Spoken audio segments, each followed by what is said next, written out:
మరి 6వ అధ్యాయంలో చాలా విషయాలు 1 నుండి 3 వచనాలను మనం ఈరోజు ధ్యానం చేయబోతామా. ఈ 1 నుంచి 3 వచనాలలో ఒక 6 విషయాలు చెప్పడానికి నేను ప్రయత్నం చేస్తాను. అక్కడ ఉన్నటువంటి విషయాలే ఏంటి, ఎందుకు, ఎవరికి అనే విషయాన్ని మనం అర్థం చేసుకోవడానికి మనం ప్రయత్నం చేద్దాం. హెబ్రీయులకు రాయబడినటువంటి పత్రిక 6వ అధ్యాయము 1 నుండి 6 వచనాలు మనం చదువుకోవడానికి ప్రయత్నం చేద్దాం. అందరూ చదువుదాం. బైబిల్ ఉన్న వాళ్ళందరూ బైబిల్ తెరిచి మరి చదువుతున్నప్పుడు మీరు ఆ విషయాలు గమనించాలి. అక్కడే ఉన్నాయి, నేను చెప్పే విషయాలన్నీ కూడా అక్కడే ఉన్నాయి. చూద్దాం. కాబట్టి నిర్జీవ క్రియలను విడిచి మారు మనసు పొందుటయు దేవుని యందు విశ్వాసమును బాప్తిస్మములను గూర్చి బోధయు హస్త నిక్షేపణము మృతుల పునరుద్ధానమును నిత్యమైన తీర్పును అను పునాది మరలా వేయక జాగ్రత్త గమనించాల్సిన వాక్యాన్ని. క్రీస్తును గూర్చిన మూల ఉపదేశములు మాని సంపూర్ణముటకు సాగిపోదుము. దేవుడు సెలవిచ్చిన ఎడల మనం అలాగు చేయుదుము. రాయబడినటువంటి మాటల్లో చాలా విషయాలు కనపడతా ఉన్నాయి. అక్కడ ఏమేమి కనపడతా ఉన్నాయంటే మాటి మాటికి బలమైనటువంటి ఒక 6 విషయాలు అక్కడ కనిపిస్తూ ఉన్నాయి.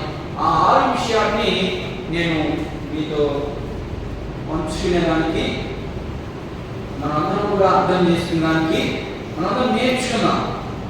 ఇక్కడ చదవబడినటువంటి భాగంలో చాలా ఎక్కువగా కనపడే విషయాలు ఏంటంటే, చూడండి ఒకసారి మనం చదువుతాం. నిర్జీవ క్రియలు. మొదటిది ఏం కనపడతా ఉంది అక్కడ?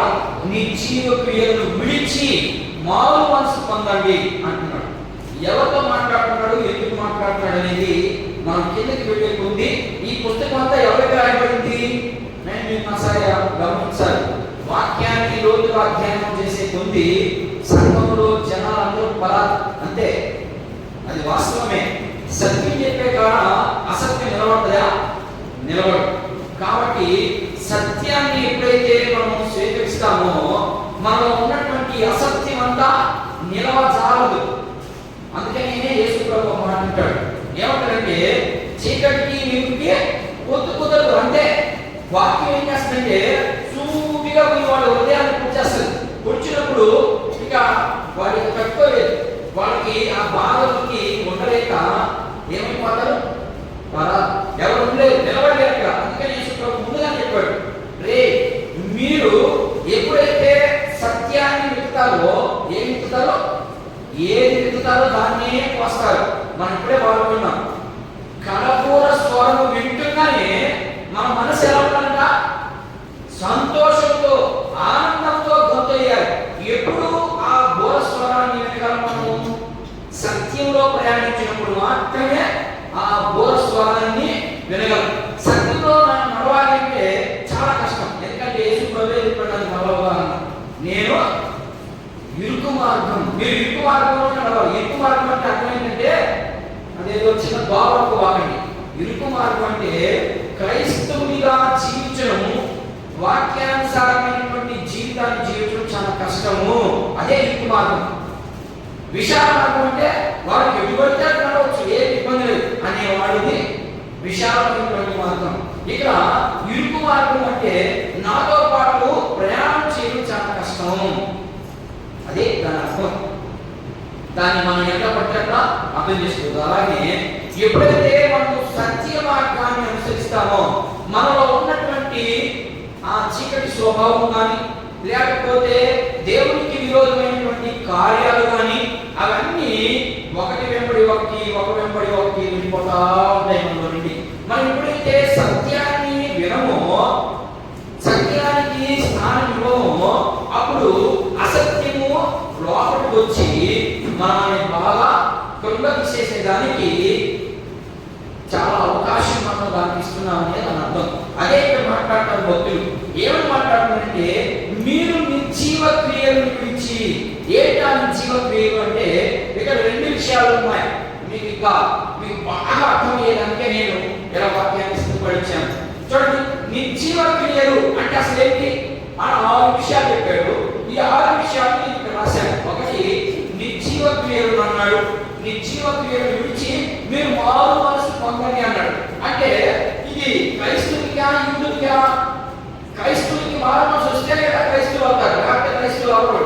అంటే ఈ 1 నుండి ఈ 3 అధ్యాయం 1 నుండి 3 వచనాల్లో ఉన్నటువంటి ఈ మాటలు, ఈ 6 విషయాలు క్రైస్తవ సంఘానికి సంబంధించినవి కావు. ఎవరికి సంబంధించినవి అంటే ఇవి యూదులకు మాత్రమే సంబంధించినవి. యూదులు ఎలా ఉన్నారంటే వాళ్ళ యొక్క, అందుకని రాశారు, ఆత్మీయ ఎదుగుదల లేని కారణం చేత వారికి హెచ్చరికలు. ఏంటి ఆత్మీయ ఆహారము? ఆల్రెడీ మొన్న క్లాస్ చెప్పుకున్నాం, ఇప్పుడు కూడా 2వ క్లాస్ చెప్పుకున్నాం. ఇకపోతే 3 క్లాసులు ఉన్నాయి. ఆత్మీయ ఎదుగుదల లేకపోవడానికి కారణాలు ఇవి మనలో కూడా ఉన్నాయి. అందుకని మనం ఆత్మీయంగా ఎదగలేకపోతా ఉన్నాం. అసలు సంఘం అంటే పట్టించుకోకుండా ఉన్నాం అంటే కారణం ఏంటంటే ఇది లేనందువల్లనే వారికి హెచ్చరిస్తా ఉన్నాడు. మనకు కూడా ఏంటో కానీ ఆ సమయానికి వచ్చేస్తుంది పుస్తకం. రోమాపత్రిక అట్లే వస్తుంది, హెబ్రీ పత్రిక అట్లే వస్తా ఉంది. సమయానికి దేవుడు మనకి ఎన్నో హెచ్చరిస్తా ఉన్నాడు. మీరు ఏమనుకుంటున్నారంటే ఇది పాస్టేసినటువంటి ఏంటి? మొదటిదంటే నిర్జీవ క్రియల నుంచి మారు మనసు పొందండి అన్నాడు. మొదటి భాగం. రెండవది, దేవుని యందు విశ్వాసం. అంటే విశ్వాసం లేదా? విశ్వాసం లేకుండా ఇంటికి వచ్చి కూర్చున్నారా? ఏంటి ఆ విశ్వాసం? ఆ విశ్వాసంలో 2 రకాల విశ్వాసాలు ఉన్నాయి. ఏంటంటే దేవుడు మనకి ఏదైనా కార్యం చేసినప్పుడే విశ్వాసము, లేకపోతే విశ్వాసము ఉండదు. ఇది 2 విశ్వాసం. ఇక్కడేమో 2 నిర్జీవ క్రియలు అంటే మరణానికి పోవు పాపపు క్రియలు. ఏంటి మరణానికి? ఏ క్రియలు మరణాన్ని తీసుకోపోతాయి? ఆ మరణం నుంచి తప్పించేదానికే ప్రభు వచ్చాడని గ్రహించిన మనము ఇదే దారిలో వెళ్తాం. ఇది మొదటిది. రెండోది, జీవాన్ని ఇవ్వలేనటువంటి క్రియలు. ఈ రెండింటిపైన సరిపోద్ది ఈరోజు ప్రసంగం అంతా. జీవాన్ని ఇవ్వలేని క్రియలేంటి? మరణానికి పోవు పాపపు క్రియలేంటి? ఏంటో నేను దాన్ని వివరించడానికి ప్రయత్నం చేస్తాను. ఇది 2వ విషయం. ఏంటంటే దేవుని యందు విశ్వాసము. విశ్వాసము 2 రకాలు చెప్పాను. ఇకపోతే 3వది, బాప్తిస్మములు, బోధము. బాప్తిసాలు కూడా చాలా రకాలు ఉన్నాయి. నేను చెప్పేది కాదు, మీకు అక్కడే ఆ పుస్తకంలో చూపిస్తాను. ఇవి పెద్దలు ఆచారం అని చెప్పాను. ఇక్కడ పెద్దలు మనకి పెద్దలు, యూదులకి పెద్దలు, క్రైస్తవులకి పెద్దలు యూదులే కదా. మనకు యూదులే ఛాయ. యూదులను చూసి మనం నేర్చుకోవాల్సిందంటే మనగా ఏమి నేర్చుకోవాలి. వాళ్ళకి ఇచ్చినటువంటి ధర్మశాస్త్రంలో నుండి మనం దాన్ని చూసి మనం ఆధ్యాత్మికంగా నేర్చుకుంటున్నాం, వాళ్ళైతే శారీరకంగా నేర్చుకుంటాం. వాటికి మనకు వ్యత్యాసం అంతే. మనమైతే ఆధ్యాత్మికంగా మనం నేర్చుకుంటున్నాం, వాళ్ళైతే శారీరకంగా నేర్చుకుంటున్నాం. ఇక్కడ 2 విషయాలు. ఇది యూదులను బట్టే ఏంటి బాప్తిసాలు. అసలు బాప్తిస్మం అనే పదం ఎక్కడ ప్రారంభమైంది? అసలు ఏంటి? అసలు బాప్తిస్మం పాత నిబంధనలో లేదు, మరి కొత్త నిబంధనలో చెప్పకూడదు. అంతే కదా? పాత నిబంధనలో లేనిది కొత్త నిబంధనలో ఉండదు. అంతే. అది ఉంది అంటే అది ఖచ్చితంగా కల్పితమైనటువంటి బోధే. గుర్తుపెట్టుకోనండి. పాత నిబంధనలో ఖచ్చితంగా దాని నమూనా. అందుకని మనం ఇక్కడ చదివినప్పుడు ఏమని చదివాను ఒకసారి చూద్దాం. క్రీస్తుని గురించిన మూల ఉపదేశమును మాని అన్నాడు. అది నమూనా. ఏంటి? మీరు ఏం చేస్తున్నారు? యూదులు యేసుక్రీస్తు ప్రభు కోసం ఎదురు చూస్తా ఉన్నారు. అది నమూనా అంటే ఛాయ అర్థం. దాన్నే చూస్తున్నాడు. ఆయన శరీరధారిగా వచ్చి అన్ని అనుభవించి వెళ్ళిపోయినా కూడా వారు ఇంకా దాన్నే వెతుకుతా ఉన్నారు. దాన్ని మాని మీరు సంపూర్ణులుగా మాట్లాడండి అని పిలుస్తున్నటువంటి భక్తులు. ఇది బాప్తిసాలు 2 రకాలు. అవేంటి అనేది కూడా నేను వివరించడానికి ప్రయత్నం చేస్తాను. తర్వాత హస్త నిక్షేపణ. హస్త నిక్షేపణ అంటే చాలా మంది రకరకాలుగా అనుకుంటున్నారు. అదేం లేదు. హస్త నిక్షేపణ అంటే నెత్తి మీద చేయబడటం కదా. ఆ నెత్తి మీద చెయ్యి పట్టాలి. అసలు కొత్త నిబంధనలో నిక్షేపణ అంటే ఏంటో కూడా మనం ప్రయత్నం చేద్దాం. తర్వాత మృతుల పునరుద్ధానం. మృతుల పునరుద్ధానం యేసుక్రీస్తు ప్రభు నమ్ముకున్న తర్వాత వచ్చిందా? అంతకుంటుందా? యేసుక్రీస్తు ప్రభువు చనిపోయి తిరిగి లేచిన తర్వాత పునరుద్ధానం ఉందని చెప్తా ఉంది బైబిల్. లేకపోతే పాత నిబంధనలోనే పునరుద్ధానం ఉందని చెప్తుందా? దాన్ని కూడా ఏంటో చూద్దాం. పాత నిబంధనలో కూడా పునరుద్ధానం ఉంది అని గొప్పగా సాక్షి ఇచ్చినటువంటి భక్తులు చాలా మంది ఉన్నారు. అది ఎలా అసాధ్యం? అది సాధ్యమేనా? అది అసాధ్యం. యేసుక్రీస్తు ప్రభు మరణం కాకుండా పునరుద్ధానం ఎలా అవుతారు ఆయన చెప్పారు. అర్థమవుతుందా? ఎప్పుడీ పత్రిక చాలా పెద్దైనటువంటి సబ్జెక్ట్. మీకు ఎందుకు చెప్తున్నానంటే మీ జీవితాలు మార్చుకోండి. ఇంకా పాలు తాగే వయసులో ఉండవాకండి. పాలు తాగే వయసులో ఉంటే పాఠాలు, మన గమ్యం వేరే, ఇంకొక గమ్యం ఉంది. ఆ గమ్యాన్ని పెడతారు. ఆ గమ్యానికి వెళ్ళకూడదనేది నా ఉద్దేశం. దేవుని ఉద్దేశం అది, నా ఉద్దేశం కూడా కాదు. నేను ఎందుకు ఇంత మీకు వివరంగా ముక్కలుగా చేసి ఎందుకు వివరిస్తా ఉన్నానంటే ఇకనైనా నేర్చుకుంటారు, ఇకనైనా స్థిరపడతారు, ఇకనైనా మారుతారు. ఏ మార్పులు చేయకూడదు కనబడడం లేదు నాకు. ఇది పునరుద్ధానం. ఇకపోతే నిత్య తీర్పు. ఇది చాలా భయంకరంగా వీటి అన్నింటికి ఇది దీంట్లో మాత్రం మన జీవితం బాగుంది. వీటిలో ఒకవేళ నిలబడలేకపోయినా ఇబ్బంది లేదు, కానీ దీంట్లో మాత్రం మన జీవితం పోయిందంటే మనము ఇక శాశ్వత కాలము ఏడటంటే ఉండాల్సిన చోట ఉంది, ఆ చోట్లకి వెళ్ళిపోతాం. ఇవన్నీ ఎప్పుడైతే అవలంబిస్తామో అప్పుడు మాత్రమే దీంట్లోకి మనం వెళ్ళాం. లేకపోతే దీంట్లోకి ఖచ్చితంగా మనం వెళ్ళేదానికి భక్తులు ఉన్నాయి. అవి ఎలాగో చూద్దాం. మొదటిగా నిర్జీవ క్రియలను విడిచి అన్నాడు. ఏంటి నిర్జీవ క్రియలు? మరణానికి పోవు పాపపు క్రియలు. ఏంటి మరణానికి ఏమి తీసుకుపోతాయి? పాపపు క్రియలు. ఈ ఏంటి ఆ మరణానికి సంబంధించినవి? రెండు.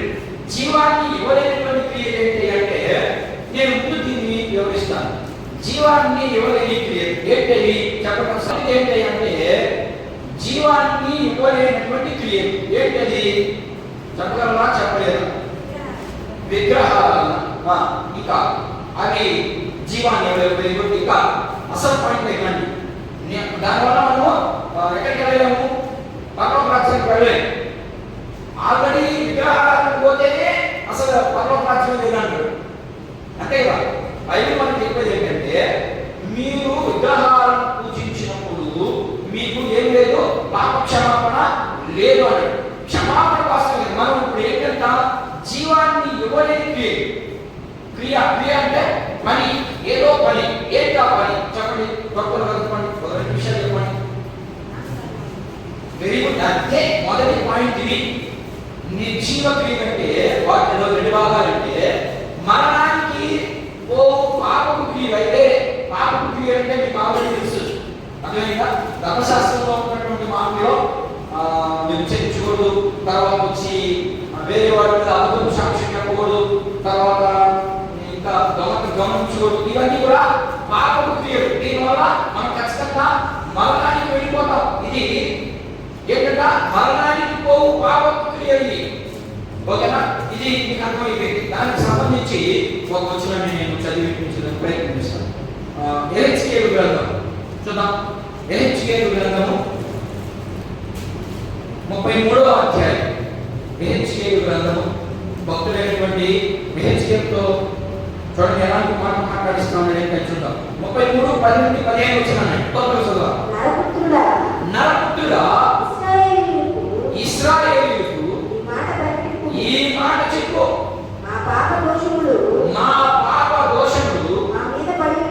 మా మీద పడి ఉన్నవి. వాటి వలన మేము నశించిపోతున్నాం. మేము ఎట్లు బతుకుతామని మీరు చెప్పుకునే మాట నిజమే. వారితో చెప్పు. నా జీవము తోడు దుర్మార్గుడు మరణము మృదుల వలన నాకు ఏం చెప్తాడు అమ్మ దేవుడు? చూడండి, నేను బాగా ఆలోచన. మీకు దేవుడు అర్థం కాలేదమ్మా. దేవుడు అర్థమైనప్పుడు ఎలా ఉంటాడంటే ప్రాబ్లాడుతూ ఉంటాడు వాక్యాన్ని. అంటే వాక్యం ఎప్పుడెప్పుడు దొరుకుతుందా? ఎప్పుడెప్పుడు దేవుడి సన్నిధి కనపడ్డామా? ఎప్పుడెప్పుడు వాక్యాన్ని విందామా? దేవుడు ఏం చెప్తాడు ఇక్కడ? దుర్మార్గుడు మరణానికి పోవుతూ నాకు ఇష్టం లేదు. చెప్పగలరా ఎవరన్నా? ఏమమ్మా మనము ఈ దినాలు ఏడో ఉన్నా వచ్చాం. వాళ్ళు ఎప్పుడన్నా చెప్పగలిగారా? వాళ్ళు ఎక్కడ ధైర్యం గట్స్. కానీ మన దేవుడు ఏం చెప్తాడంటే దుర్మార్గులు కూడా నశించేదానికి నేను ఒప్పుకోను అంటున్నాడు. అంటే ఆయన ప్రేమ ఎంతో చూడండి ఒకసారి. ఆయన ప్రేమ అమోఘమైనటువంటి వెనుక చదివే ఎంత కొనసాగి దుర్మార్గులు తన దుర్మార్గత నుండి మరలా బ్రతుకుట వలన సంతోషం కలుగును.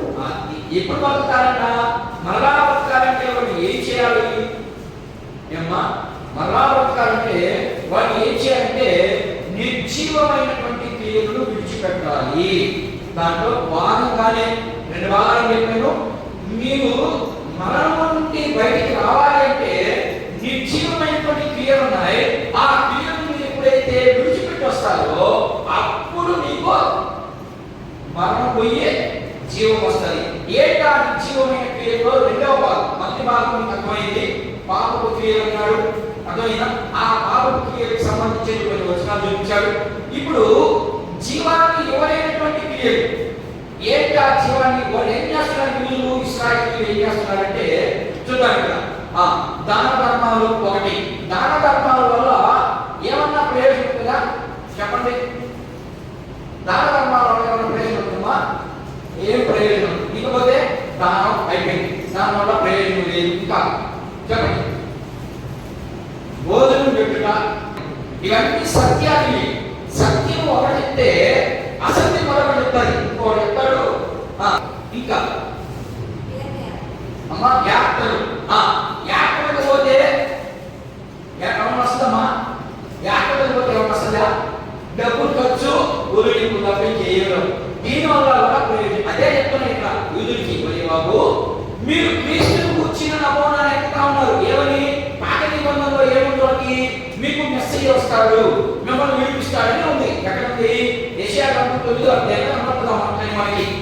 మీకు ఒక కుమారుడు ఉంటాడు, ఆయన భూమి మీద రాజ్యభారం. ఇదంతా ఆయన గురించే. ఎవరి గురించి? యేసు క్రీస్తు ప్రభు గురించి. యేసు ప్రభు గురించిన నమూనా. లేకపోతే దాన్ని ఏమంటున్నా ముందు దాన్ని, అదే నమూనా లేదా ఛాయ. ఇదంతా నమూనా. ఎందుకు కానీ ఎక్కడ ఉన్నట్టు అది ఆల్రెడీ సరిపోయింది కదా. దాన్ని విడిచి మీరు ఎక్కడ రావాలన్నాడు చూడండి. నెక్స్ట్ పాయింట్ వెంటనే చెప్పేశాడు. మీరు ఈ నిర్జీవ క్రియని రెండింటిని విడిచి దేవుని అందరి విశ్వాసం ఉంచండి అన్నాడు. విశ్వాసం లేదా నిర్జీవ క్రియలు విడిచిపోతున్నాను. చూద్దాం ఏం చేయాలంటే సాంప్రదాయాలు, బరువు ఎక్కువగా వాళ్ళని తగ్గించే నిధులు ఏంటి? బరుడే. భావం నడుపుకోవడం, తినడం, కాగము తిరుము సుఖించుము. ఆ పదానికి అర్థమే తెలియదు. దాన్ని చెప్పుకుంటా ఉన్న జనాలు. దేవుడే చెప్పాడు ఈ బైబిల్లో. ఏమని? కాగము తిరుము సుఖించుము, అంతే. ఇక ఎక్కువ లేదు. నేను అప్పుడు నేను రక్షించబడకుండా నేను లేదు, ఇది జీవాన్ని ఇవ్వలేదు, మీకు రక్షణ నిలవదు అనే విషయాన్ని తెలియజేశాడు. ఇకపోతే దేవుని అందరి విశ్వాసము అంటున్నాడు. దేవుని అందరి విశ్వాసం వారికి లేదా అని మీరు ఆలోచన చేయాలి.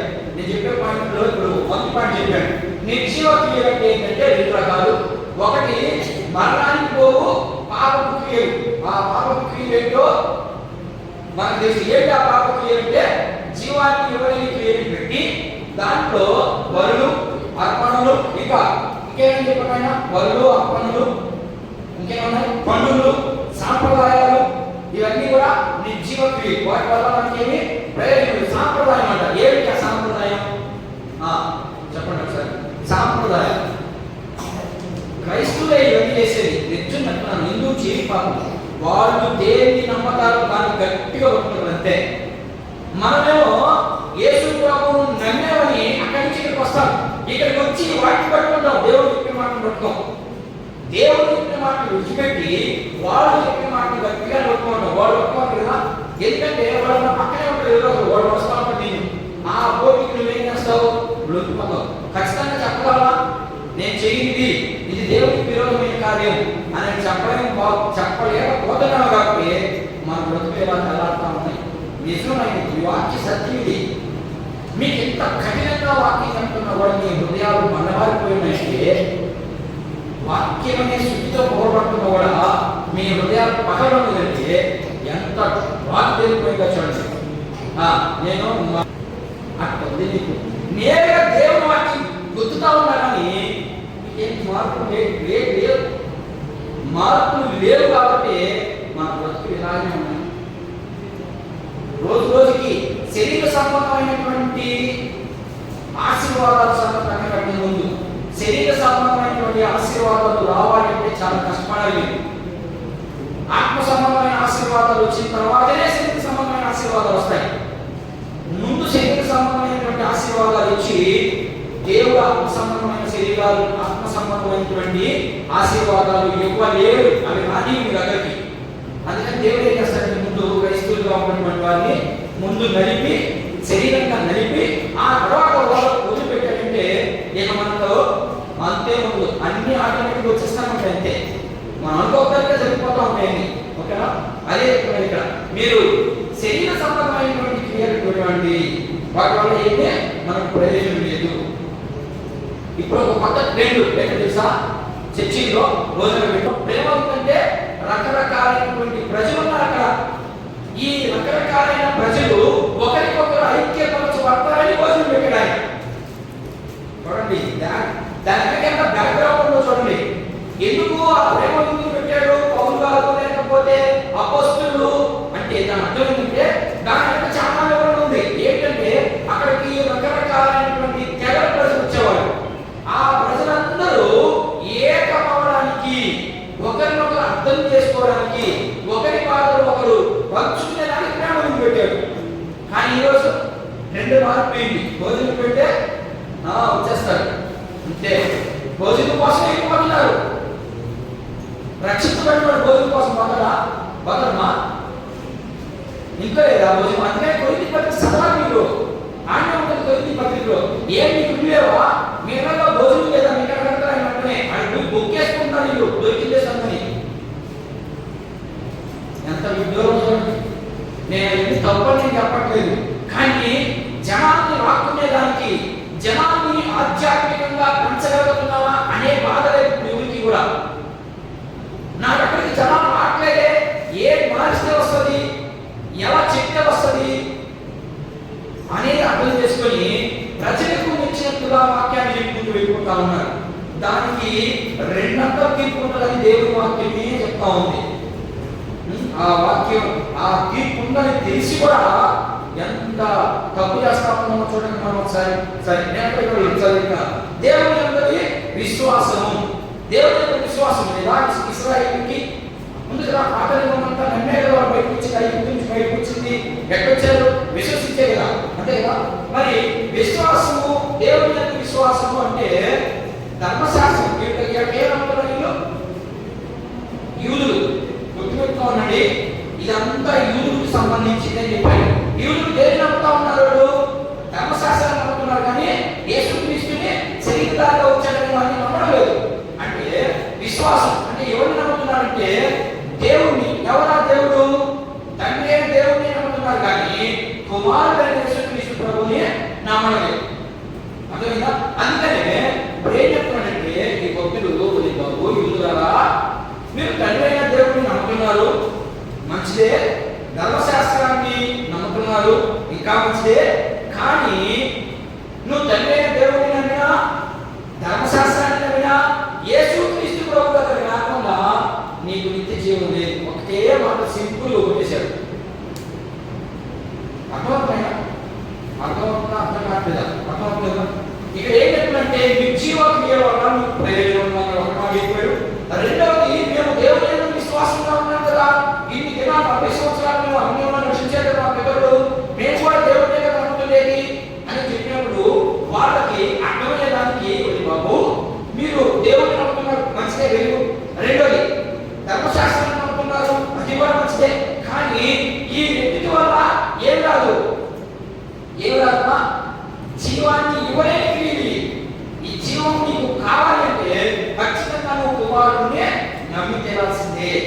నమ్మినప్పుడు మాత్రమే నీకు రక్షణ వస్తుంది. రక్షణ వచ్చిన వెంటనే మార్పు వస్తుంది. మార్పు వచ్చిన వెంటనే నీవు ఫలవంతంగా ఉంటావు అని ఇక్కడ చెప్తా ఉన్నాడు. మీలో ఫలం లేదు. పై మనం చదువుకున్నాం, ఇంకా పాలు తాగే వాళ్ళు బాగానే ఉన్నారు, మీరు మొదటి నుండి దేవుడి ప్రజలు అనుకుంటున్నారు, మొదటి నుండి వాగ్దానాలు మాట్లాడుతున్నారు. అసలు దేవుడు వచ్చిందే వాపాసం అన్నారు, ఈ సృష్టినంతా పుట్టించినే వాపాసం అన్నారు. అన్ని మంచిదే మీకోసమే. కానీ మీరు ఎలాగని సత్యం ఏంటంటే కుమారుడిని నమ్మడం లేదు, కుమారుడిని అంగీకరించలేదు. మీరు అంగీకరించినప్పుడు మాత్రమే మీకు జీవం వస్తుంది, లేకపోతే జీవం రాదు. అర్థమవుతుందా? అయితే విశ్వాసం కూడా దీనికి ఒక ఉదాహరణ చూపిస్తాను. కొన్నే ఉన్నాడు కదా, కొన్నే భక్తులు కొన్నే ఆయనకి మొదటి వచ్చిన చూడండి. అపోస్తలుల కార్యాలు 10వ అధ్యాయంలో ఉంటాయి కదా. అది ఏమవుతుందంటే నేను చదివేస్తాను. కొన్నేది నీ ధర్మకార్యాలు, నీ ప్రార్థనలు నా సన్నిధికి వచ్చే దేవదూతలని చెప్పింది. అంతేనా? అంతే వస్తుంది అక్కడ చూడండి బాగుంది. అయితే నేను ఇంటికి చూస్తున్నాను, సమయం అయిపోదు నేను చెప్పాను. ఈ కొన్నేది దేవుని యొక్క విశ్వాసం లేదా దీంట్లో పాయింట్ గా ఉండే. దేవుని యొక్క విశ్వాసం ఉంటే ఇప్పుడు దేవుడితో దిగొచ్చి కొన్ని నువ్వు మంచోడివి, నువ్వు ఆడకపోతున్నా అలాగే ఉండు అని చెప్పాలా? అంతే కదా. మరి ఇక్కడ దేవుడు ఏం చెప్పింది? కొన్నేది నీ ప్రార్థన వినబడింది, నాకు నువ్వు చేసే మంచి కార్యాలు వినబడ్డాయి. కానీ నీకు ఎప్పేది పోయి అక్కడ పేదలైన వాడు ఉంటాడు, వాడిని తీసుకొచ్చుకొని సువార్త తెప్పించుకో. అప్పుడు నీవు దేవుని యొక్క విశ్వాసం ఉన్నట్టు. లేకపోతే ఈ విశ్వాసం అంతా వ్యర్థమే. భోజనాలు పెట్టినంత మాత్రాన్ని నువ్వు చేసిన పాపాలు అవుతాయా? ఏం బాగు అదే జీవితం గురించి మనలేకపోతాను. ఇక్కడ నువ్వు ధర్మకార్యాలు చేస్తున్నావు, దానివల్ల ప్రయోజనమా? ఇప్పుడు ధర్మకార్యాలు చేశాడు కదా ఆయన, ఎవరు? కొన్నేళ్ళు చేశాడు కదా. మరి కొన్నేళ్ళు ఎందుకు చెప్పాల్సి వచ్చింది దేవుడి కోత? దానివల్ల నీకు జీవం రాదు. ఎందుకంటే ఆయన హృదయాన్ని చూసింది, ఆయన హృదయంలో దేవుడి మీద తపన ఎక్కువగా ఉన్నాయని. అందుకని ఆ వ్యక్తి నశించిపోకూడదని దేవుడితో పోయి చెప్పింది. దేవుడితో పోయి చెప్పి, ఇదిగో అలాంటి ప్రాంతంలో వేదనైనా మిది మీద ప్రార్థన చేస్తా ఉన్నాడు, నువ్వు కొంత మనుషులు పంపించి ఆయన ఇంటికి చూసుకో, ఆయన నీకు నా ఇంటికి ఎలా ఉన్నారో చెప్తాడు, నీకు సువార్త చెప్తాడు. ఆ సువార్త విని అప్పుడు నువ్వు రక్షించబడతావు, లేదా నీకు జీవమార్గంలోకి వెళ్తావు. లేకపోతే నువ్వు ఎన్ని చేసిన జీవమార్గంలోకి వెళ్ళవు అనేది గారు చేసేసాడు. ఇది ఇకపోతే కొన్ని విషయం అర్థమైందిగా ఏమన్నా వచ్చాక చూపించాలా?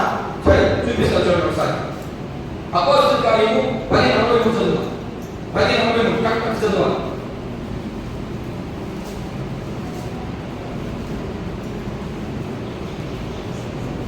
కొన్నేది ఇది ఆగమనం. ఒక నిమిషం.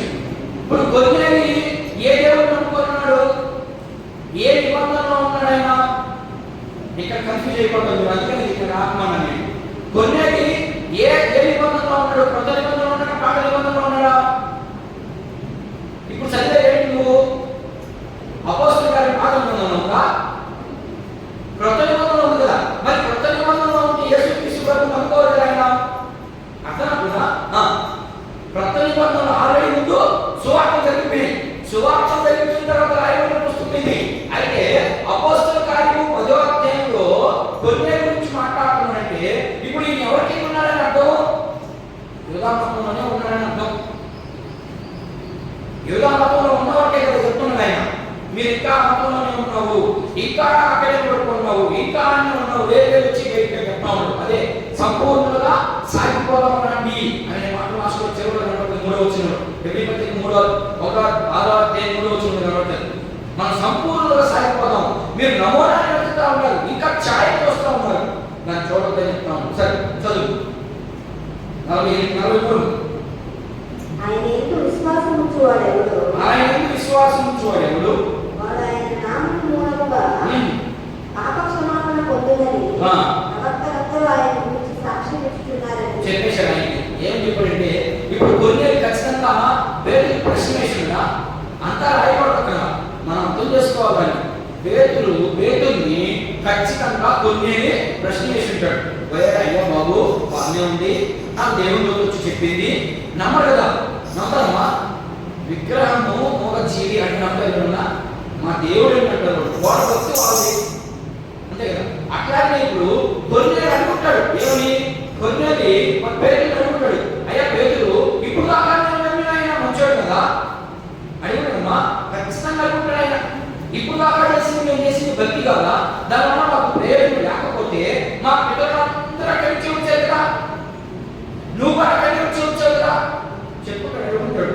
అప్పుడు ఆయన అర్థమయ్యేదానికి క్లారిటీగా వివరిస్తా ఉన్నాడు. ఇదిగో మీరందరూ ఛాయ్ మీద వస్తున్నారు, అది ఆల్రెడీ వచ్చేసి జీవితం చెప్పింది, మీరు ఇంకా భ్రమలో ఉన్నారు. భ్రమలో ఉన్న బయటికి, మీరు కూడా భ్రమలో ఉన్నారు, వెనక బయటికి రావాలి, వాక్యంలోకి రావాలి. మన జీవితం మనం రోజు రోజు వాక్యంలో ఎదుగుతా ఉండాలి.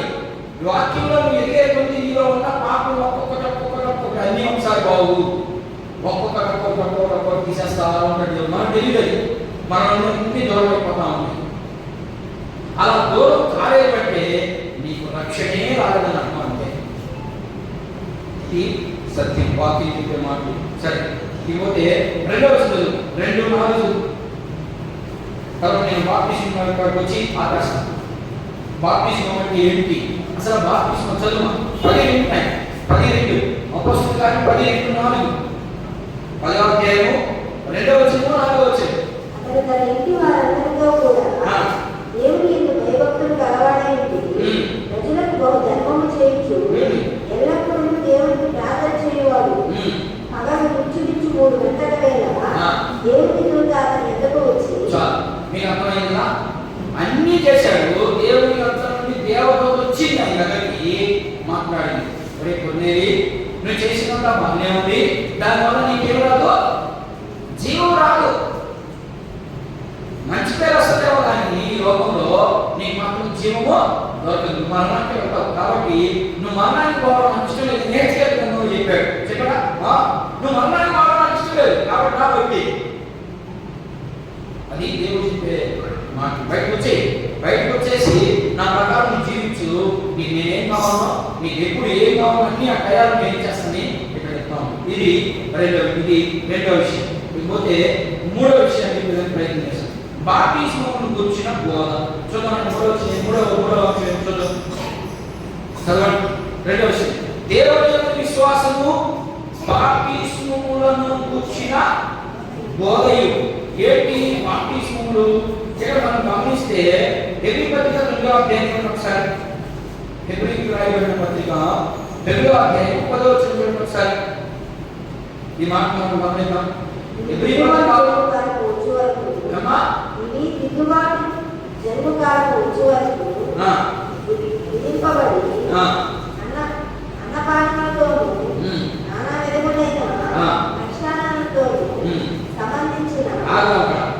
ఏంటంట నానా విధములైన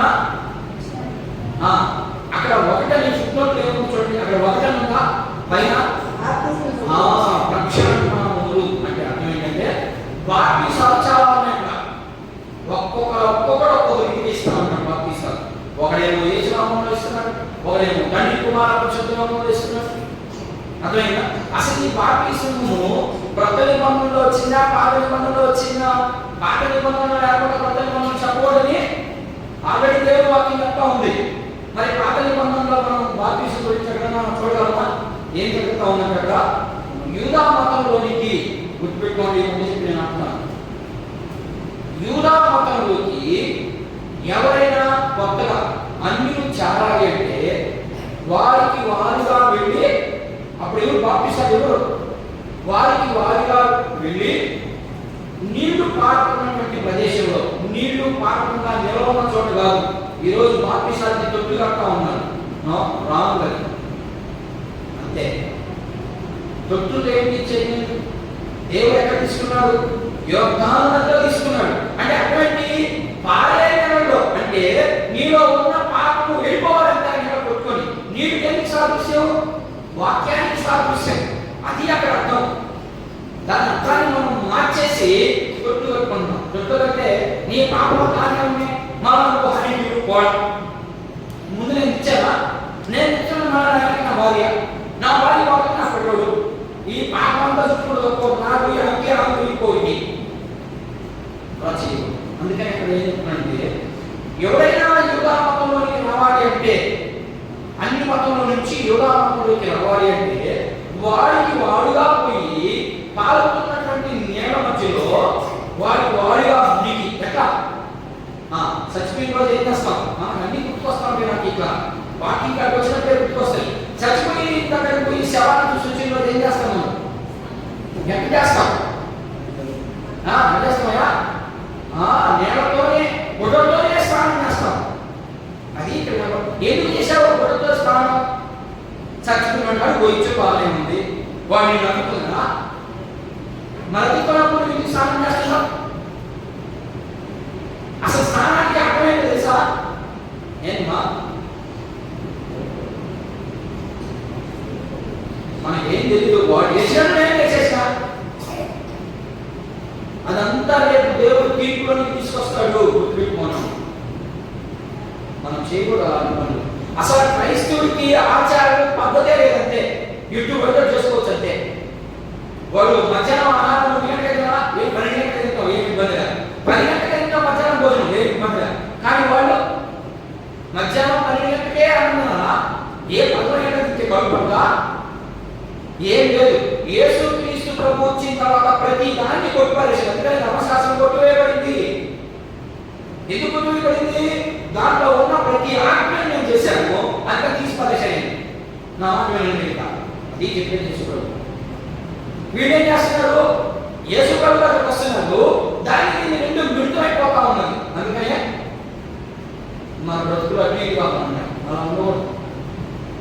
మన బ్రతుకులు బాగుండాలంటే యేసుక్రీస్తు ప్రభు ఏం చెప్పాడు? నమ్ముకున్న తర్వాత నువ్వు చాలా జాగ్రత్తగా బతకాలి. నమ్మకంటే నువ్వు ఎటు బతికినా ఏమి ఇబ్బంది లేదు. నమ్మిన తర్వాత చాలా జాగ్రత్తగా బతకాలి. అది అక్కడ చెప్పాడు మాట. అదే పట్టణంతో వాడు ఆ నెలలో మునిగి లేసొచ్చి అప్పుడు వెళ్ళిపించాడు. మొక్కుకి పోతాం పోతామమ్మా. ఎలా మొక్కుతా వాడిపోయి కడిగుడ్డుతో పిల్లకాయ కొట్టేదనుకో, పిల్లకాయ కొట్టకపోతే ఏం చేస్తాము? లేకపోతే ఇంట్లో దోషం ఉంది. యాడికి ఇచ్చింది దోషం? దోషాలు ఉన్నాయా? క్రైస్తవులకు దోషాలు ఉన్నాయా? ఇంకొకటి, నిజమైన విశ్వాసులకి దెయ్యం పట్టుకుంటుందా? నిజమైన విశ్వాసులకి దెయ్యం పట్టుకోదు. దెయ్యం అక్కడ రావాలంటే భయపడాలి. మరి ఈరోజు పట్టేస్తుందే కారణం ఏంటి? నీకు విశ్వాసమే లేదు. దేవుని నమ్ముతున్నావు కానీ ఆయన్ని హృదయంలో భద్రపరచుకోవట్లేదు. అందుకని నీ దెయ్యం పడుతుంది. రేపు నువ్వు చెప్పండి, చెప్పండి ఏం చేస్తాం? తల్లి వస్త్రాలతో పోయి దాని చుట్టూరు ఏం చేస్తాం? ఆలోచన చేస్తాం. అదే ఇక్కడ అక్కడ దానికి సృష్టి పుట్టేది అంతే, ఇంకేం లేదు. పక్కనే పుట్టేది అక్కడ ఉన్నది. ఎక్కడ ఉన్నది? ధర్మశాస్త్రంలో ఉన్న దాన్ని సృష్టి పుట్టేది అంతే. వాళ్ళు అక్కడ పొందాటలు, వీళ్ళు వాళ్ళకి బలర్పిస్తారు. యూదు బలర్పిస్తారు దేవుని ప్రజలు. వీళ్ళేం చేస్తారు? బలర్పించడం కంటే దేవాలయం చుట్టూ మూసుకు తిరిగితే పోయినట్టు ఏం బాగు. బలర్పించిన కూడా బాగు. అందుకని చెప్పండి కదా, నీవు బలర్పించడానికి పాపం కాదు, నువ్వు పూజ చేసడానికి పాపం కాదు, నువ్వు అనుదానం చేసడానికి పాపం కాదు, నువ్వు ఏం చేసినా కాదు. మరి ఎప్పుడు పోతాయ్యా? నా మాట విని, నా మాట ప్రకారం జీవించప్పుడు వాటిని పాపం. అది సింపుల్ ఒక మాట చెప్పాలండి. అది అక్కడ బాప్తీసాలంటే. రెండవది, బాప్తీసాలు అంటే దాని అర్థం ఏంటంటే హెబ్రీ భాషలో ముంచడము. అర్థమైందా? ముంచడం. ఈ ముంచడం ఎక్కడుంది? పాత నిబంధనలో ఖచ్చితంగా ఉండాలి. మనసులో ఏముంటాయి? మనసు చూసారు ఎప్పుడున్నా? చూడదా? ఇదిగో మనసు చేస్తుంది వాడు. ఇక్కడ మనసము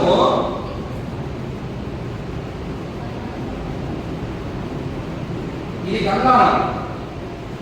అర్థమైందా? ఇక్కడ ఈ వ్యక్తి పాపం చేసిన వ్యక్తి ఇక్కడ రాకే లోపల వ్యక్తి లేదు. ఇక్కడ రాకే ఇక్కడ ఒక యాజకుడు ఉంటాడు. ఇక్కడ అద్భుతం ఉంటుంది. ఇక్కడికి ప్రధాన యాజకుడు మాత్రమే రావాలి. ఈ ప్రధాన యాజకుడు ఈ మామూలు యాజకుడు వచ్చి ఈ కథ ఆ బలి పశువుని తీసుకుపోయి నేరుగా గంగానం కలిగిపోయి కాళ్ళు చేతులు కలుపుకొని వింటున్నారా? వినండి. నేరుగా కాళ్ళు చేతులు కలుపుకొని నేరుగా ఇక్కడ పులిపీఠం ఉన్నది. అర్థమైనా? బలిపీఠం. పులిపీఠం కాదు, బలిపీఠం. ఈ కలుపుకొని నువ్వు తెచ్చిన దాని మీద నీళ్ళు చల్లి నేరుగా తీసుకొచ్చి వదిస్తాడు. కానీ ఏడు వదించి ఇప్పుడు ఏం నుంచి ఇంకో హాయి సపరేట్ ఉంటాడు. పోయాయా అడుగుతా యేసు ప్రభు సిలువ వేసినప్పుడు అడుగుతా తిరిగిపోయింది కదా, అదే ఎందుకు తిరిగిపోయింది? ఈ పాపం చేసిన వ్యక్తి ఏదైనా తీసుకొని ఇక్కడ పోయి చేపిస్తే ఈ నేరుగా కాళ్ళు చేతులు పట్టుకొని ఇక్కడ తీసుకొచ్చి వధించి దీని మీద వేస్తాడు. ఏంటి దాంట్లో ఉన్నటువంటి అవయవాలు మాత్రమే, అన్ని రాచోడు అవయవాలు మాత్రమే, ఎముకల్ని కలకవలు ఉంటాయి అవయవాలు, వాటిని మాత్రమే ఇక్కడ పేర్చి ఆ కోయబడిన రక్తాన్ని ఇక్కడ పాత్రలు ఉంటాయి. పాత్రలు సమూహపు రొట్టి ఉన్నాయి కదా, ఇప్పుడు చేస్తారు మనం అవన్నీ ఉంటాయి. అవి వాటిని ఇక్కడ ఉన్న వ్యక్తి తీసుకొచ్చి చేపిస్తే వీడు చంపబడినటువంటి గొర్రెపిల్లలో ఏదో ఒకటి దాని రక్తాన్ని తీసుకొని నేరుగా లోపలికి వెళ్ళి ఎక్కడికి అతి పరిశుద్ధ స్థలం అంటామని ఈ అతి పరిశుద్ధ స్థలంలోకి వెళ్ళి ఈ స్తంభపు రొట్టె మీద దీపస్తంభం ఈ చాలా ఉంటుంది లోపల వాటి మీద చల్లి ఆ తరువాత బయటికి తీసుకొచ్చి మళ్ళా వీడు చేపిస్తే వీడు బయటకు వచ్చి వీడు నెత్తిని చంపాడు. చచ్చిపోయినప్పుడు నీరు తెలుసుకుంటున్నాను కదా అంత సృష్టి ఏం లేదు. వాళ్ళేమి అసలు నన్ను అడిగితే అది అసలు అంతా మనం చూసుకోవాలి అర్థమైనా. అప్పుడు ఈ పాపం పోయింది. పోయిందా? నీరు తెలుసుకున్నాను పాపం పొందమా? ఇక్కడ ఏవైతే కలిగాడో అలాగే మనిషి యేసుక్రీస్తు ప్రభువును నమ్ముకున్న బాప్టిజం దాని గుర్తు. అంటే నీలో ఉన్నటువంటి మలినమైనటువంటి దాన్ని పోగొట్టుకో. శరీర సంబంధమైనటువంటి మలినం ఇక్కడ చేసేదంతా అంతేగా. కానీ ఇక్కడ యేసు ప్రభు దగ్గరికి వస్తే ఆత్మ మలినాన్ని కలుపుకోవాలి. ఆ ఆత్మ మలినాన్ని కలుపుకోవాలంటే ఇక్కడ దేన్ని వాడుతున్నావు? నీళ్లు వాడము. ఇక్కడ ఏం వాడుతున్నావు? అంతగా ఇప్పుడు ఇక్కడ నీళ్లు వాడమ్మా అంతే కదా. ఇక్కడ నీళ్లు వాడము. ఇక్కడ ఏం వాడాలి? యేసు ప్రభు దగ్గరికి వస్తే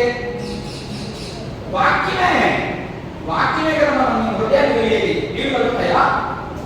మన ధ్వంసపోతుంది కలుగుతాయా? మరి కలగడం ఏం కలుగుతుంది?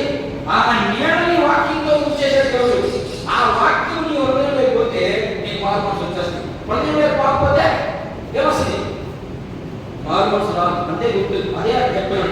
అది బాప్టిజమానికి గుర్తు ఏంటంటే రకరకాల పెద్దల ఆచారం ఏంటి ఇక్కడ రాశాను. పెద్దల ఆచారం ఏంటంటే ఎవరైనా యూదామతంలో నుంచి క్రైస్తవులోకి రావాలన్నా, క్రైస్తవుల నుంచి యూదామతానికి రావాలన్నా వాడుగా ఎప్పుడైతే పాస్టర్ మీద కూర్చున్నాడు ఆ రోజు పాస్టర్ వేస్తుంది లేదు.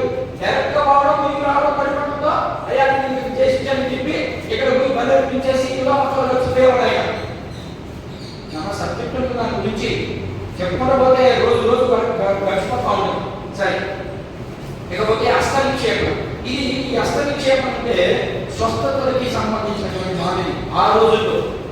ఈ రోజుల్లో కూడా అదే కంట్రిబ్యూషన్ చేస్తాము. హస్తనిక్షేపం అంటే హస్తనిక్షేపం అంటే అర్థం ఏంటంటే ప్రత్యేకించడం. ఇక్కడ హస్తనిక్షేపం ఉంది కదా కొత్త నిబంధనలో. హస్తనిక్షేపం అంటే ఈ వ్యక్తి ప్రత్యేకించబడిన వ్యక్తి. దేనికి? చర్చి చేయడానికి లేదా గమ్ము కొట్టేదానికి. ఏమన్నా ప్రత్యేకతలు అవి ఇప్పుడు నేను తీసేసి చీకట్లో పోయి జబ్బు అంటే ఏడవాలి. నువ్వు చేసుకున్న కర్మ బాదు, నువ్వు చేసుకున్న పాపం నేను వెంటాడుతూనే ఉంటుంది. అది నేను వెంటాడకూడదు. నువ్వు ఎక్కడ రావాలా? వాకింగ్ దగ్గర రావాలి. వాకింగ్తో ప్రతిరోజు నీ పాపాన్ని కలుపుకోవాలి. మన కలుపుకోగలుగుతున్నావా? కలుపుకోలేకపోతుంది. మరి లేకపోతే పునరుద్ధానం ఉందా? పాత నిబంధనలో తిరిగి వేశారా? చెప్పండి. తిరిగి వేసి తెచ్చుకోకుండా ఉన్నారా? సమయం గ్రంథంలో వ్యక్తి చచ్చిపోతాడు కదమ్మా. ఒక సైనికుడు చచ్చిపోతాడు. చచ్చిపోతే అప్పుడు ఎలీషా కాలం సమయం గ్రంథం కాదు, రాజు రెండవ గ్రంథంలో మొదటి 5 అధ్యాయాలు ప్రమాణం. ఒక సైనికుడు చచ్చిపోతే ఆల్రెడీ ఎలీషా చచ్చిపోయి సమాధిలో పెడతారు. ఆయన అక్కడ ఉన్నటువంటి ఎముక దగ్గర ఆయన వేస్తాడు. అటువంటి ఎముక దగ్గర వేస్తాడు. లేచి మళ్ళీ చచ్చిపోతాడు. అది పునరుద్ధానం అంటే చనిపోయి తిరిగి లేచి చావరాదు. అది పునరుద్ధానం ఉంది అని యోగు భక్తుడు చెప్తాడు. యోగు గ్రంథం చూద్దాం సార్. ఒక మాట చేసి చూద్దాం. చాలా విషయాలు ఉన్నాయి. మీకు బాప్టిజం గురించి చాలా విషయాలు, కొన్ని విషయాలు నేను చెప్పడానికి ప్రయత్నం చేస్తాను. మీరు రాసుకోండి. అక్కడ మార్కు సువార్త 7వ అధ్యాయం 3-4 వచనాలు రాసుకోండి. నేను ఇక్కడ రాసేస్తాను.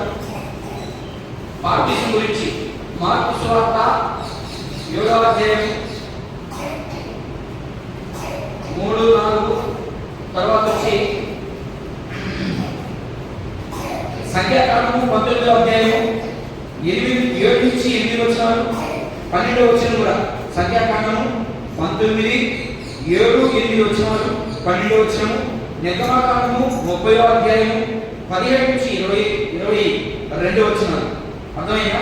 ఇవన్నీ కూడా శరీరానికి శుద్ధి చేసేదానికి మాత్రమే. మరొకసారి చెప్తున్నా, మార్కు సువార్త 7, 3, 4, సంఖ్యాకాండము 19, 7, 8, 12 వచనము, నిర్గమకాండము 30వ అధ్యాయం 17 నుంచి 22 వచనం. ఇవన్నీ శరీరానికి సంబంధించినటువంటి శుద్ధి కొరకు వాడబడినటువంటి బాప్తిసాలు. ఇప్పుడు ఆత్మశుద్ధి కోసము ఎహెచ్కేల్ గ్రంథము, ఆత్మశుద్ధి కోసం ఎహెచ్కేల్ గ్రంథము 36:25 చదవండి. 36:25 ఎహెచ్కేల్ గ్రంథము చూడండి. వాటి వల్ల మీకు ప్రయోజనం లేదు అని ఎహెచ్కేల్ మాట్లాడతారు. చూడండి పెట్టక ఈ మాట చదివి నేను ముగిస్తాను. ఎహెచ్కేల్ గ్రంథం 36:25 మీ అపవిత్రత యావత్తు పోవలసి ఏంటి ఆ శుద్ధ జలము? జలం అనే మాట మాట్లాడలేదు. మన శుద్ధ జలము ఏంటి శుద్ధి చేసేది? దేవుని వాక్యమే. అది ఆత్మీయ అర్థం. నేను మీ మీద శుద్ధ జలాన్ని కుమరిస్తానంటున్నాను. ఇకపోతే హస్తనిక్షేపం గురించి మాట్లాడుతున్నాను. చూడండి, హస్తనిక్షేపం అంటే ఏంటంటే పాపం.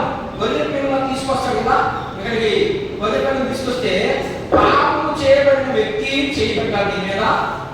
రెండవది ఇక్కడ ఉన్నటువంటి యాజకుడు కూడా చేయబెట్టి వీడు పాపాలను దీని మీద మోపాలి. అది హస్తనిక్షేపం అంటే. ఓకేనా? చూద్దాం, చూద్దాం. లేవ్యాకాండము 1వ అధ్యాయం 4వ వచనం రాసుకోండి. లేవ్యాకాండము 1వ అధ్యాయము 4వ వచనము, 3వ అధ్యాయము 8 నుంచి 15 వచనాలు, 4వ అధ్యాయము 4 నుండి 24 వచనాలు మీరు కనుక గమనిస్తే ఈ హస్తనిక్షేపం అంటే ఏంటో అక్కడ క్లారిటీగా ఉంది. ఇదంతా పాత నిబంధనలో ఉంది. ఆ పాత నిబంధన అంతా కూడా యేసుక్రీస్తు ప్రభు చేశాడు. మన పాపాలని ఆయన ఎత్తిన తీసుకున్నాడు. ఇక్కడ మీరు హస్తనిక్షేపం ఎలా చేస్తున్నాడో అలాగే ఆయన చేసుకున్నాడు మన పాపాలు అని చూపించాడు. ఇకపోతే పునరుద్ధానం గురించి నేను ఆల్రెడీ నా శరీరం పురుషు పట్టదు పరిశుద్ధులతో అంటానని యోగు మహాశయుడు దేవుడు యొక్క ఆయన యొక్క బలమైనటువంటి సాక్ష్యాన్ని కూడా మనము వినగలుగుతాము. యోగు గ్రంథము 19:26 వచనం, అలాగే యోహాను సువార్త 11:25 వచనం. ఇవి రెండు కూడా మీరు రాసుకొని మీరు చదవండి. ఇకపోతే నిత్యమైన తీర్పు ఇది ఎవరికంటే ప్రతి ఒక్కరికి వస్తుంది. దీనికి ఉదాహరణ మనం ఆదికాండం 18వ అధ్యాయంలో మనం సదోమ గొమొర్రా పట్టణం మీద తీర్పు తెచ్చినాడు పోయినప్పుడు అక్కడ అబ్రహాముతో చెప్తాడు, నేను ఇక్కడ వాడిని నేను కాల్చినట్టు కడతా ఉన్నాను. ఏంటి పరిస్థితి అంటే అప్పుడు అబ్రహాము కోరగాడి బాగా అంటాడు, ఒక్కరి నీతిమంతుడు ఉంటే అనేక చచ్చిపోతారయ్యా, వాడిని రక్షించవా అన్నప్పుడు అలాగే ఒకటి నేను ఎక్కడి నుంచి 100 మంది కాడ నుంచి ప్రారంభించి ఒక్క కాడికి తీసుకొస్తాడు. అలాగే ప్రతి ఒక్కరు కూడా నీతిమంతుల ద్వారా తీర్చబడాలి అంటే ఖచ్చితంగా ఎక్కడికి రావాలా? క్రీస్తు దగ్గరికి రావాలి. అదే ఎట్లా ఉండడం. మీరు క్రీస్తు దగ్గరకు వచ్చినప్పుడు మాత్రమే మీరు ఏమైపోతారో మీకు పరిశుద్ధంగా లేకపోతే నిత్య జీవానికి వారసులుగా ఉండేదానికి మీకు అవకాశం ఉంటుందని దేవుని మనకి క్షమిస్తాం.